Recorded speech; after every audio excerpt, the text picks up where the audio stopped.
Friends, in this video I will explain you the typical reinforcement details for a cantilever retaining wall.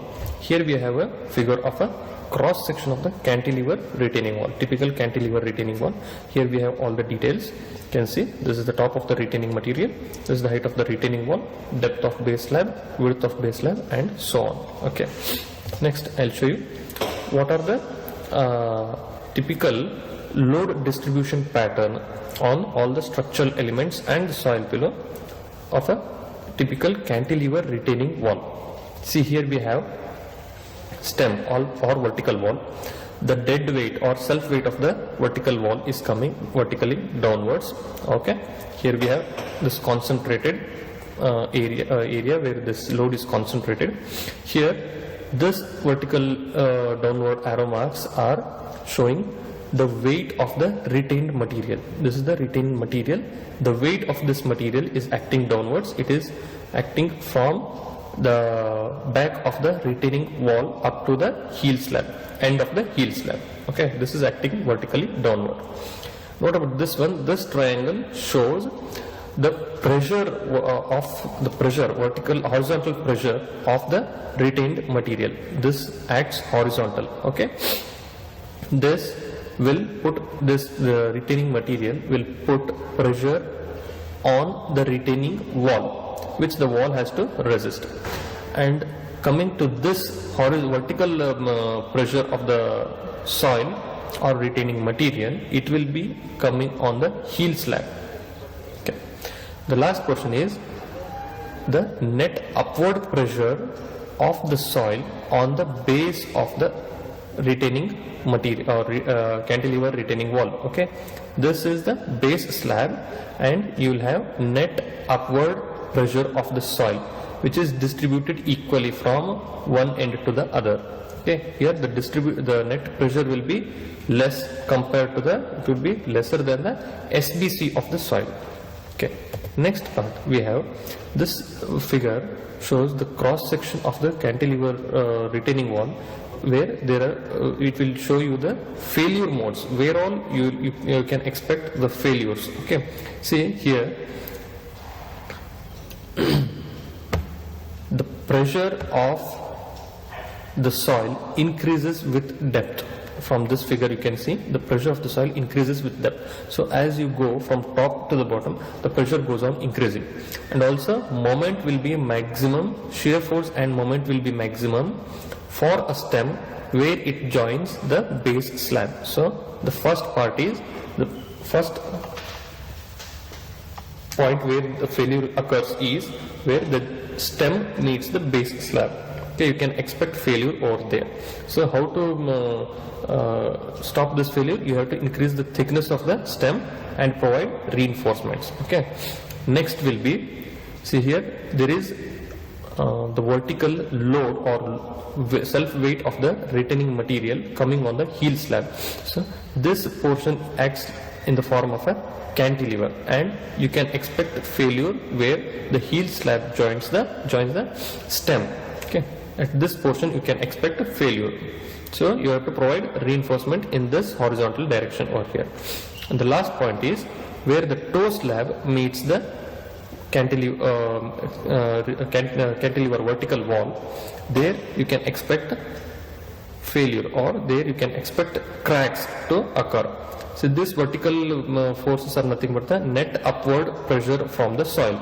If this is more and you are not designed for shear and moment, the toe slab can crack at this point. So where are all the tension zones and critical points? So this red lines you can see, those are all the critical points where you can expect failure. So you have to provide reinforcement along these red lines. See, this is for horizontal reinforcement for a cantilever heel slab. This is the horizontal reinforcement, main reinforcement you have to provide for toe slab, and these are the main reinforcement which you have to provide for vertical cantilever wall or vertical wall or stem. Okay, see here these are the typical reinforcement details. These numbers are for the first numerical which we had designed, okay, for which we have solved for cantilever retaining wall. Okay, see here, red vertical line, you can see dia 16 mm at 220 mm center to center. This is vertical reinforcement, main reinforcement for the top portion of the cantilever wall. What about the bottom portion? We had designed for the bottom 1 meter of the cantilever wall or stem, where the failure may occur, or generally failure occurs at this point, bottom 1 meter of the stem. So here we had designed, we will get maximum bending moment and shear at this point. So we had designed for that, and we got and we had provided dia 16 mm bars at 110 mm center to center.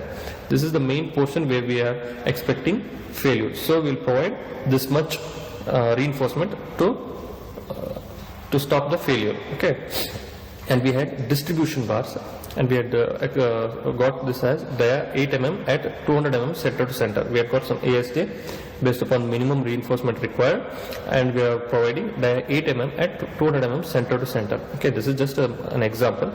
And here we have a main reinforcement for the heel slab. We had got dia 16 mm at 220 mm center to center. Okay, this is the main reinforcement. And here also we have main reinforcement for the toe slab at the bottom. We had got dia 12 mm at 160 mm center to center. And these are the distribution bar, that is the minimum reinforcement required, 0.12% of the cross sectional area. Okay. This is the stem elevation. Okay, stem means this part, this is the cross section, here we have elevation. These are the main reinforcement for the bottom 1 meter of the stem, and these are the main reinforcement, red color vertical lines, main reinforcement for the top portion where you will have lesser stresses. Okay, and these horizontal black lines are the distribution reinforcements. See, now these two are the base slabs, top plan and the bottom plan. Base slab, we have base slab over here. This is the top portion. For this we have one drawing, and this is the bottom reinforcement, bottom part. We have one more drawing for this one. Okay, this is that base slab, top plan. Here we have heel slab, for which we will provide main reinforcement at the top. So these horizontal red lines are the main reinforcement line, and this portion is the extension of these lines. Okay, and this black vertical lines you can see over here, these are the distribution bars. Okay, minimum steel required to hold all these things in place, all the main reinforcement in place. And here we have slab, base slab, bottom plan. Okay, here we have provided main reinforcement to the which one, toe slab. Okay, here we are expecting tensile stresses at the bottom of the toe slab, so we are providing main reinforcement at the bottom. Okay, these red horizontal lines are the main reinforcement, and black vertical lines are the distribution bars. This is the end of the video. I hope all of you have understood this reinforcement detailing. Thank you.